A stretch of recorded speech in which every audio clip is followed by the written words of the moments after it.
देखो, लड़की पकड़ी जाए या ना जाए पर नताशा के सामने सच जरूर आ चुका है अम्बरीश भाई साहब का।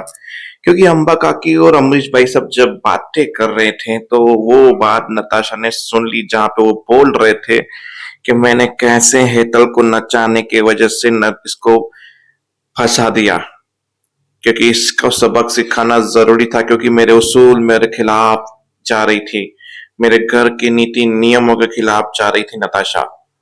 इसलिए पूरे घर के सामने उसको नीचा दिखाना मेरा फर्ज था, और वही हुआ।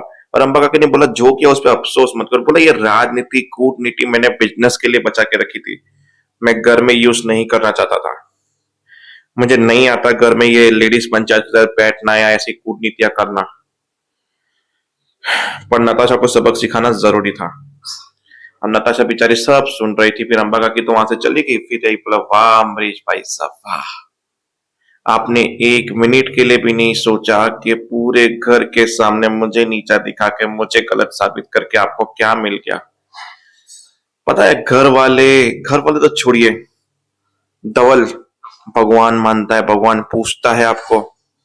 जब उसको इस सच्चाई के बारे में पता चलेगा तो आपने सोचा है कि आपका क्या होगा अमरीश भैया? बोला कौन खोलेगा मेरा ये नकाब, कौन उतारेगा ये मुकुटा? तुम।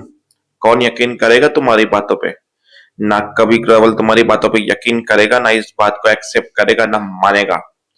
कोशिश करके देखनी हो तो देख लेना। जब तुम धवल से मिली थी तब तुम 4 महीने से ही जानती हो, और मैं धवल को 4 दिन का था ना तब से जानता हूं। तो 4 महीनों की मुलाकात और 4 दिन से जानना और बचपन से पालना, वो भी गोदी में। अंतर है तुझ में और मुझ में, हमारे प्यार में और तेरे प्यार में अंतर है, जो वो अंतर तुम कभी नहीं मिटा सकती। दो भाइयों को तुम कभी अलग नहीं कर सकती। दादा नहीं बोला, देखो मेरी दामा ने हमेशा मुझे संस्कार सिखाए कि दो भाइयों के बीच में तो कभी नहीं आना चाहिए, और उन्हें अलग करने की कोशिश तो मैं कभी करूंगी भी नहीं।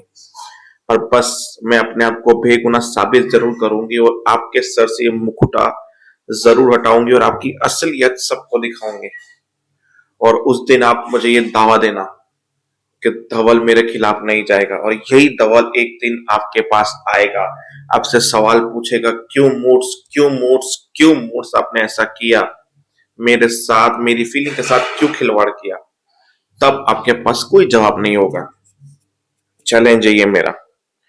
अब नताशा तो चैलेंज देके चली गई। फिर धवल के पास पहुंची, धवल को बोला तुम्हारे मुंह से ऐसे, तुम्हारे मुंह से ऐसे। धवल ने सारे घर के सामान तोड़ दिए और चिल्लाते हुए बोला, भस कर बकवास, भस कर, मुझे तुम्हारी कोई बात नहीं सुननी, क्योंकि कोई बात का लॉजिक नहीं है, कुछ भी उठा के कुछ भी बोल रही हो तुम।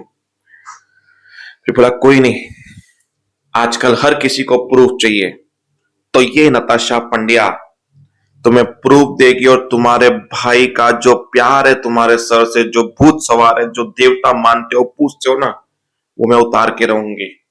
ये लो प्रॉमिस। तो वी आर रेडी। मैं भी देखना चाहता हूं कि तुम मेरे मूड्स को कैसे गलत करती हो। फिर पंड्या स्टोर के पास में जिनके स्टोर टूटे वो घर पे आए। बोला हम कब तक घर पे बैठे रहेंगे, पंड्या स्टोर तो टूट नहीं रहा, आपका मॉल बन नहीं रहा, तो हम क्या घर पे बैठ के मंजीरे बजाएंगे बैठ के? फिर नताशा आई, सबकी चाय बनाई, फिर सबको अमरीश भाई साहब ने समझाया, बेच दिया। अब फटाफट काम होगा, क्योंकि नेक्स्ट यानी गुरुवार से 2 दिन के बाद तो वैसे भी कांड शुरू होने वाला है, जब एंडिंग में नताशा पंड्या देगी पंड्या स्टोर मकवाना को, और बोलेगी कि अब मैं नौकरी करूंगी मेरी दामा के लिए ये। तो फिर एक कांड शुरू होने ही वाला है। तो देखते हैं आगे होता क्या है। बाकी आज के एपिसोड में ज्यादा कुछ था नहीं। वैसे चीकू ने भी उसको मना लिया था, और वो लोग घर के लिए और निकल के वापस चक्कर आ गए। फिर चीकू उसे लेके गया घर पे। तब देखते हैं कि धामा घर पे कैसे रिएक्ट करेगी जब चीकू उस लड़की को घर पे लेके आएगा। तो देखते रहिए सीरियल पंड्या स्टोर।